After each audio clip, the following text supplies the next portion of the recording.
Is the US dollar's world reserve currency status threatened? So the structure I want to do for tonight is I'll let each of the panelists introduce themselves, and then we'll start with some questions, and I will try and save 10 minutes at the end for audience questions. Does that work for everybody?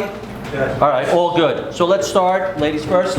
Thank you. Introduce yourself, Constance. Tell them who you are and what you do. All right. Hi, everyone. A lot of familiar faces. Some are familiar to CoTalk. I'm so glad to see you here, Kathleen. This is great. I am the chief economist at KPMG. I am also part of our leadership team at the firm. I am the past president of NABE, so there's a lot of National Association for Business Economics interconnectivity in this room. NABE is how I first met David, so it's just wonderful to be here with all of you tonight. Very special to have this gathering this year. And I'm gonna start by talking about the 5 things that are required for a reserve currency to exist. And I'm gonna push back on your notion that it was the peace and prosperity was caused by the dollar. I think that causal relationship goes the other way. It is because the US took a leadership role in the global world order, a focus of which was peace and stability, that we are the reserve currency. So I said there are 5 things. So one is certainly taking an active role in the world stage and protecting goods and services that are transported around the world in your currency, right? This was true when the pound was the reserve currency. It's been true throughout history, going back to Roman times, and it's a really essential part of being the reserve currency, is being willing to bear that cost on the world stage. So that's the first thing. The second thing, obviously, is you need deep and liquid capital markets. We have the deepest and most liquid capital markets, and you need to run deficits so that you have those deep and liquid capital markets in your government bonds for foreigners to purchase. You need to run a financial account surplus, which means you must run a current account deficit. You need to have an economy that is large enough that fluctuations in the currency don't have an undue impact on your economy, right? And you need a stable food source. This has been true historically, and if we look around the world, of course, there are other countries with stable food sources, but none of them have the other criterion, right? None of them have a military and a governmental system that is willing to interact on the world stage, deep and liquid capital markets. And then finally, what you need is you need a judicial system which is impartial when adjudicating commercial cases in court, so that if you are a foreign domiciled firm adjudicating a case in a US court, you are going to receive a fair judgment, right? And we know that that does not happen everywhere in the world. Thank you very much, Constance. Leland Miller, tell us a little bit about yourself and any opening remarks you would like to make. Sure. Leland Miller, I'm CEO of China Beige Books. We run the largest private data collection operation in the world, focused on the Chinese economy. And I'm also a proud board member of the Global Independent. Quick introductory remarks. I think that the conversation can be steered one of 2 ways, depending on how you ask the initial question. Because there's a very big difference between asking whether the United States can be replaced as the US dollar can be replaced as a global reserve currency, and whether the United States can lose, through the dollar, can lose global reserve currency status.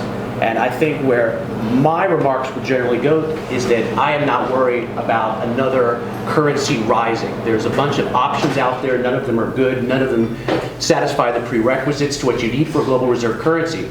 But it is completely within the means and the ability of the United States to blow this and to sacrifice global reserve currency status along the way. I think that the most obvious ways that this would happen is fiscal irresponsibility. We just start printing money and printing money and spending money and spending money, and the irresponsibility factor creates a problem with trust, and you need trust to be the global reserve currency. The second problem is sanctions. Sanctions are, because of the dollar's near universal usage, sanctions are a very powerful foreign policy and national security tool, and we use them a lot. But the question is, are we using them too much? And if not, are we going to use them too much? Because there's a very compelling argument that you just do more things economically and then you don't have to go to war. But at a certain point, you're going to run into trouble when others feel that the costs of dealing with the U.S. dollar and dealing with the traditional SWIFT system are too high, and the U.S. the dollar could lose steam because of that. And I think the third possibility that comes to mind would be if the U.S. It's a democracy. If the people lose faith in the idea of being a global reserve currency, and you add substantial taxes on on capital flows, et cetera, creating extremely high transaction costs, problems with accessing the bond market, or additional costs associated with accessing the bond markets, and through that, interacting in dollars, using dollars globally becomes that much less attractive and sort of causes a death cycle out of this. So I think all eyes are on the United States in terms of its role in keeping the global reserve currency, but there's plenty of other candidates to discuss, which I'm sure we're going to do. So there's a few things you said I want to put a pin in and circle back, notably fiscal irresponsibility. 2 years ago, we had a conversation about MMT, and one of our members here turned out to be shockingly right in their description of what was going to take place. So we'll come back to that. But the key question, is the US dollar status threatened? Let me modify that slightly and ask, what are the possible and likely threats to the US dollar as the world's reserve currency? We'll start with Leland and then go to Constance. Sure. So hitting the most obvious candidates, basically the way the reserve currencies are broken down. Everyone talks about reserve currency being the dollar. The IMF recognizes 8 reserve currencies. The most obvious candidate for replacing the dollar, if in this academic exercise, would be the euro. The euro's next. So the dollar is roughly 60% of reserves globally. Euro's around 20%. No one else is close to the euro. The euro has a lot going for it. Its size, it's got robust trade, and a lot of it would normally be a good candidate, but it doesn't have a joint treasury, and it doesn't have a common bond market. So one of the things that Constance was alluding to earlier is you need certain prerequisites in order to be a reserve currency. Europe, for a lot of reasons, but particularly those, doesn't seem to be able to rise because of the limitations on that. I think the second candidate is, we'll save the yuan for last. The yen is not typically seen as a reasonable option simply because at about 6%, it's higher than the levels are higher than they were before. But basically, the thinking in Tokyo, pretty much around the world, is that the Japanese system survives right now because the Japanese own their own debt. So there's very little appetite to rise to global reserve currency status, even if that were possible. Again, saving the yuan for last, I think the other interesting theoretical possibility would be the IMF's special drawing rights. So basically, the special drawing rights are sort of internal accounting of the IMF. And there has been a lot of talk for years and years about the idea that you could sort of put together pieces of the dollar and the euro and the yen and the yuan and some other currencies and essentially create special drawing rights, which are already created, but then they could become a global currency. There are a lot of problems with this. But the most obvious ones is, how do you create something from being an internal accounting unit of the IMF to being something used in private transactions? Are you able to create an SDR, a market for SDR debt? How do you go to that next step? And I think the biggest issue is who controls the IMF. The United States has a veto. So if you're assuming that the IMF can suddenly be an issuer of SDRs globally, you're assuming the United States is going to let down their veto and hand over certain sovereign powers to the IMF. I don't see that in the cards. I think very few people see that in the cards. So I'll hold off on the yuan. There's even more reasons why I think the yuan will be a good candidate for global reserve currency. But we're coming back to that. Right. So. All right. So first, I'm going to ask you this in two parts. What you see as the biggest strategic challenge to the dollar's hegemony around the world, and what do you think possibly could replace the dollar, if anything? So I think our biggest strategic challenge has been sort of the erosion of our position in the world stage and leadership and being willing to be we are obviously still the supreme military power, but being that power and taking leadership on a variety of things, whether it is global cybersecurity, right? That is where the battle is being waged now. Whether we were the leaders in global piracy. If you were a ship that were attacked, the U.S. military would assist you regardless of the flag carrier of the ship that was being attacked. And that was a really important role. And of course, obviously we were instrumental in devising aspects of the world order like the WTO, like NATO, and this sort of, the WTO has atrophied. It needs attention and care. The adjudication system is degraded, so that needs to be addressed. Obviously, there's been some weakening of NATO. That needs to be addressed, and sort of reasserting ourselves on the world stage, I think, is the most important thing. When we think about a challenger, obviously a challenge is always possible, right? I mean, nothing in this world stays the same. There have been reserve currencies that have come and gone in the past. I don't think it's conceivable to say the dollar will be the reserve currency forever. What I do think is that you would need, if you perceive China to be the biggest challenger, you would need a really big shift in the mindset of China. And if I see anything with regard to the shifting mindset of China, it is away from factors that would make it the reserve currency at the moment. So let's stay with that for a few seconds. 45 was called by members of his own party President Chaos, but even President Chaos at worst would tweet at companies. There was never a question that Jeff Bezos was going to disappear because the government was angry at him for a couple of months, or that an IPO wouldn't happen. Even the cloud military contract with Amazon and Microsoft was found awarded illegally to Microsoft, and now it's been withdrawn, and there's a whole new, so you mentioned rule of law as one of the key things. Given that China is rapidly becoming uninvestable to the West and seems not to respect their own burgeoning tech company, their tech sector, which is $1 trillion in market cap, disappeared overnight. How could anyone imagine China's yuan as the reserve currency? I'm going to go to Constance first and let Leland stew for a minute and then come back to that. So given that this is, on the spectrum from the United States to Russia, China we thought of as a westernized industrial country, but they seem to be acting more like a autocratic communist regime, which coincidentally they happen to be. How can which that they be the say reserve? that they are. Right.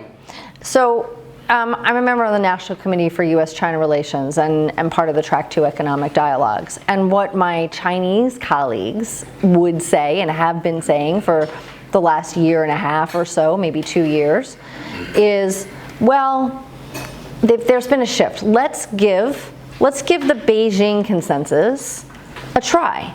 There are problems with a economy that is a market economy. There are gaps. There are people that get left behind. There's problems. You have monopoly companies as well. Like we can solve this. They believe that it's time to give central planning a try. And so if you believe that central planning works, that it makes sense, that it's going to yield more efficient outcomes, then you might believe that it's time to give that a try, that it's time for China to ascend to be the reserve currency.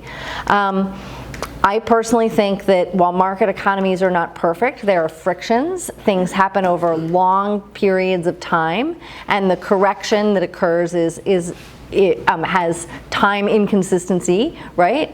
We do see corrections eventually occur. Right, so personally, I believe that a market economy is a much better structure, and so the reserve currency, it seems to me, should be a market economy based system. But we try different systems of government, we try different systems of organization, and I could end up being proven wrong. I just don't think it's going to happen in my lifetime. Leland? I agree with everything Constance said, and I'll add what I think is the single biggest reason why the yuan will not be a global reserve currency anytime soon. Beijing does not want the yuan to be a global reserve currency anytime soon. That is a big one. Now, when you read the headlines out there, you read a lot about yuan and internationalization, and so the jump is made. I guess that they want to increase the yuan in circulation and they want to use it for payments more often, so all of a sudden they want the global reserve currency. The yuan piggybacks on the dollar's stability in order to keep the Chinese economic and financial system stable and in good shape, relatively good shape. But I think that the issue here is when you look at what the party in Beijing wants. The party in Beijing wants to maintain control. One of the ways they maintain control is through a closed capital account. You cannot get your money out of China under most circumstances. Now that's in itself a reason why you don't invest in China, or you don't want China to be the global reserve currency, because you got to get your money out of China, otherwise you can't have a global reserve currency. But the flip side of that is Beijing wants to maintain control of its system, so they keep severe restrictions on outflows of capital. And as a result, their best case scenario is not to have a yuan that becomes more and more global, although there are certain advantages to that. It is to piggyback on US dollar stability. They have a soft peg to the US dollar, and via that, they're able to gently increase, the yuan usage. It's gone from 2% to a little over 2%. It's creeping up there, and I think this allows them to still control their financial system. It's not a commercial financial system, and that's one of the ways that they're able to solve problems. So let me jump in, because you raised a point that's dead on with what I was about to ask. So 2.3% today, up from 2%. A couple of data points. In 1971, the US dollar was 85% of global reserves. Today it's 59%. In 64, the Deutschmark was 0.1%, and by 1989 it was just under 20%. Japanese yen went from 0.2 in 72 to 9.4 in 89. Given that 2.3% we're seeing for the Chinese currency today, if you want to put a guess on it, what fraction of the global reserve is the Chinese yuan in 2050?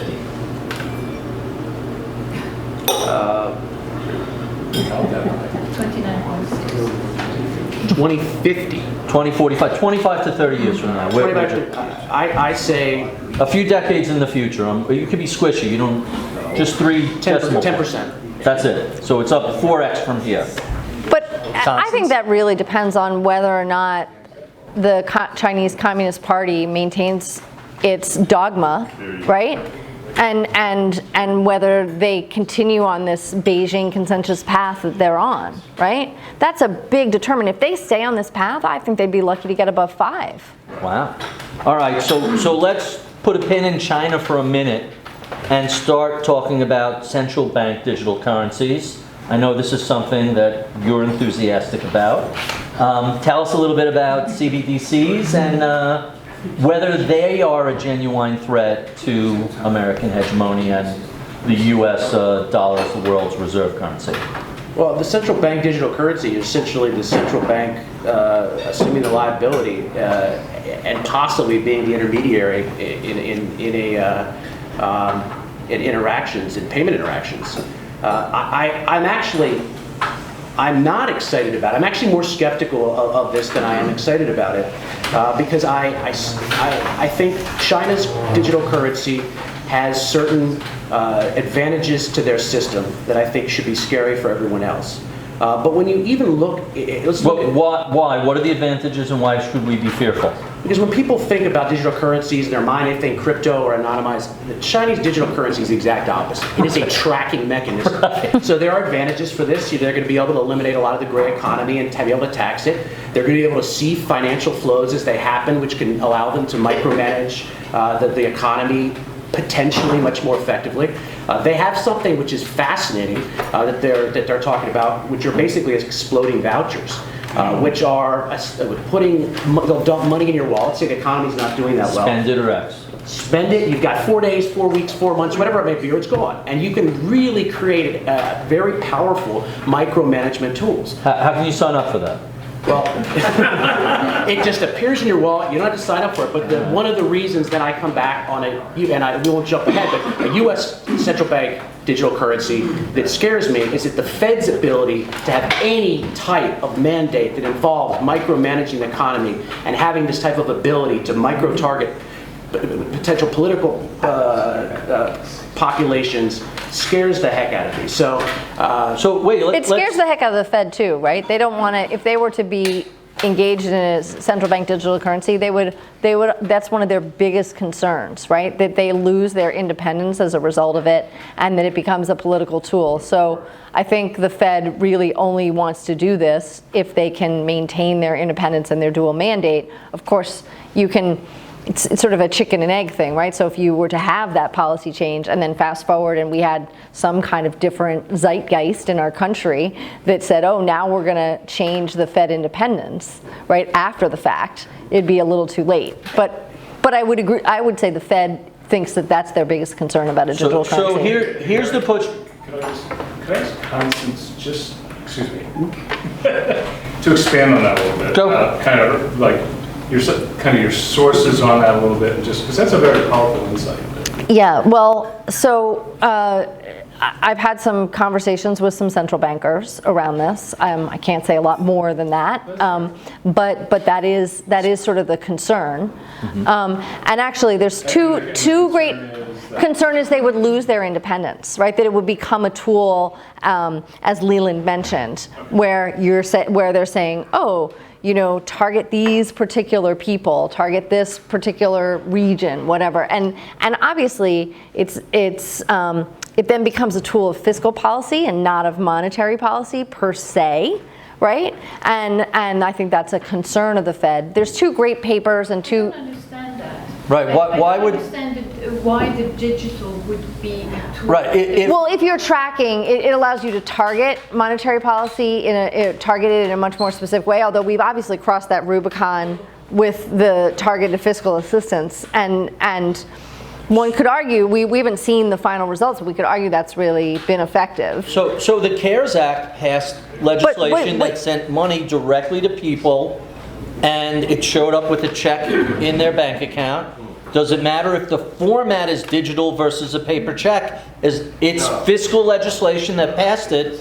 How does a central bank give up independence? It doesn't matter. Just the conduit. It doesn't matter if they still have their same dual mandate. But if you imagine a very different system, if our system were to change dramatically, right? It's a different tool that could be used in a tracking mechanism way that might be problematic, right? So it assumes all of our systems and checks and balances remain in place. But what I was going to say is there's two people that if you're really interested in this, there's two people you should read on this.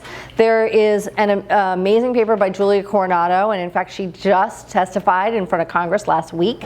So she is an expert on this. And then Martin Fleming has also written a paper on this. So I would recommend reading both of their papers. It goes into a lot more depth than we can get into here. But really, will give you a lot of insights onto this topic. You know what's so interesting, Constance? While you're saying they have reservations, they're getting directly into the game with FedNow. And every transaction that all of us in this room do is converted into what's called an ACH transaction. So it doesn't matter if it comes from the Treasury's account at the Fed or from the Fed directly, to Kathleen's point, right? It doesn't matter. That's fair. Clearing is clear. Clearing is clearing. Fair. It's all the same. So let's stay with central bank digital currencies, but bring it in the challenge of crypto. Crypto currently is a tradable asset that is a solution in search of a problem. We all are very much aware of the fact that the vast majority outside of trading is used for illicit activities. I don't think I'm saying anything that we all don't know. It's the currency of ransomware, it's the currency of kidnapping, it's the currency of a lot of things. Do central bank digital currencies push aside things like Bitcoin and allow a government, so much for DeFi, here's your government-controlled crypto without the black market applications. Whoever wants to, mean- and then we'll open it up for questions after this. I think crypto eventually collapses on its own weight anyway. I mean, you say it's an asset, but what defines it? What defines an asset? What's the definition of an asset? A bunch of Collective delusion of value. Okay. There are greater fools. There are still greater fools that are going to come along and purchase crypto. Okay. And one day that may change. And when it does, I mean, if you think, there's actually been, so Coinbase was offering dollar loans up to $100,000 against your crypto account. Right? There is leverage in crypto and shadow banking that we don't necessarily see that's very difficult to track. You have crypto people making, purchasing houses during the pandemic, pushing up prices, and so they'll buy a house in cash, go and then take out a loan, right? So there's leverage in that system. I don't know to what extent it is pervasive and a systemic problem, but for the crypto system itself, it poses additional risks. Leland, you want to jump in on some Bitcoin? You're long Bitcoin, right? I see the bull case for Bitcoin, certainly. I don't know that I would consider myself going long it. I see the need that institutions have for diversifying into different assets, and I think this conversation's come up many times during this trip. People are looking at blockchain as the future. I think the right is blockchain, and what is the proxy for investing in blockchain? Right now, it's Bitcoin. So Why? Because their Bitcoin is tradable, but that has not a whole lot to do with blockchain as a technological application. It's one use case of it. And I think that's a question for the experts in the room who are doing this on a daily basis, not me. But I think that's pushing it. I think that the one thing, just to piggyback on Constance's point, when you're talking about whether the central bank digital currencies will effectively swallow these crypto. It's all about what their mandate is. And the one thing, I was born in DC, I've now moved back to DC. The one thing that DC is very good at is just enlarging their mandate and politicizing everything. So when I look at a central bank currency, I'm very scared about anything that doesn't have a very narrow vision for what it does, because anything is going to be expanded over time. And so there's a possibility that something that is idealized in people's head as doing something ends up becoming a much broader all-targeting mechanism that does become default fiscal policy. So I saw a bunch of hands going up. This is more of a comment, but I want to see what you guys think. But what you're describing, Barry, is something that's not binary. Like, it's not like the collapse of the dollar. It's more like we went from 85 to 59, and it's a gradual thing and multipolar with a bit of China and a bit of this. I bet you in the next 5 years, Russia or Brazil or one of those countries will buy Bitcoin as their part of their central bank reserves. Do you guys think that's possible or no? They're a bunch of trolls. Why wouldn't they? Well, they're de-dollarizing and making the So that's the perfect agitprop. See, the U.S. dollar isn't worth anything anymore. They would do it more than anything else. Or the U.S. dollar is so unbelievably all-powerful that even if it's a bad idea, you have to find ways to diversify away from it, even if it's even if it's a little spending, little actions on the margins.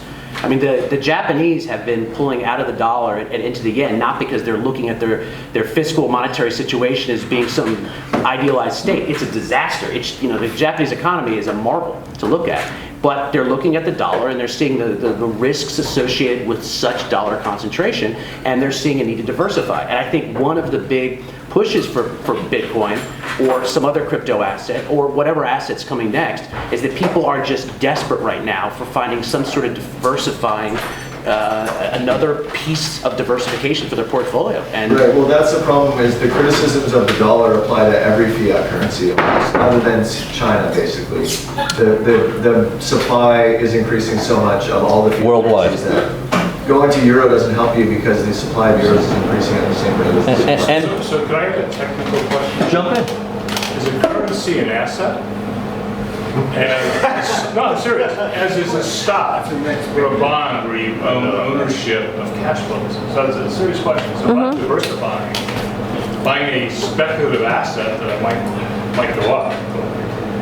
That's my question, is crypto in people's minds, Bitcoin? By the way, Coinbase is the only SEC registered company, just like Visa or... Right, but it's more of a wallet than But it's a company, Right. they settle transactions. But I have a serious question for the group. Steve, Is it an asset? Steve, do you have a dollar in your pocket? Yes. Is it an asset? Yeah. Medium of exchange. Is it an asset? No, you're asking if it's a currency. Does it have a return? It has a store of value. Has no return. What's But then- But you can exchange it for something that gets a return. the issue? So my What's question the is, when I hear difference this, that I get a between diversity. what's the difference between a crypto dollar and a dollar in your pocket? There's one difference. You have to know who owns the crypto dollar. You don't have to know who owns the dollar in your pocket. But I ask you a different question. If I own Amazon, Right. I own the future cash flows of Amazon. No, that's not. But your question of what is an asset is an important question. Portfolio That's of a different, assets. that's a different issue. But Cash that's the is question I was cash. asking. Cash is cash. No, it's actually- So we have 2 minutes left, and I want to get to a couple of more questions. Over here, and then over there, and then we'll have to wrap. So mine is not really a question, it's a comment. So Constance, you alluded to the fact that the U.S. is essentially a very powerful force in the global economy. And the ascendance of China might or might not allow China to have adhere to attain the status of reserve currency. When you look at the history of the world, you can almost always equate a reserve currency with the power, the geopolitical power of a country. 100%. So the question with regard to China, which I find puzzling, is the fact that there is here a belief that a central control is absolutely necessary. It's a mercantilist type of society, and you need that powerful, if you will, force at the top to control it. As a result of that, I think it's moot to think, as you pointed out, Leland, that it could be a reserve currency, unless you unleash these two forces, which at the moment I don't think. Yeah, I completely agree. Yeah. I wasn't suggesting China could be the reserve currency under its current system. What I was saying is under its current system, it seems completely unlikely. Right, and that's a major pivot to becoming, hitting the 5 bullet points you mentioned as requirements. Well, and they don't have a stable water supply. Last question of the night. Barry, I just want to make an observation. A lot of us know that this is coming up August 50th anniversary of the end of the dollar exchange gold standard. And the unintended consequence was that we got Milton Friedman's floating exchange rate system, which has been a huge success. But I agree that the renminbi is not going to displace anything soon. But the Chinese Communist Party does see the United States in terminal decline. And historically, surplus nations tend to call the shots. And we are a heavy deficit nation. We have to get our act together. So the old line, owe a bank $10,000 and it's your problem, owe a bank $100 million and it's the bank's problem, leaps very much to mind with that. And on that note, I see David ready to jump in. First panel. Now we'll have dinner and talk about it. Thank this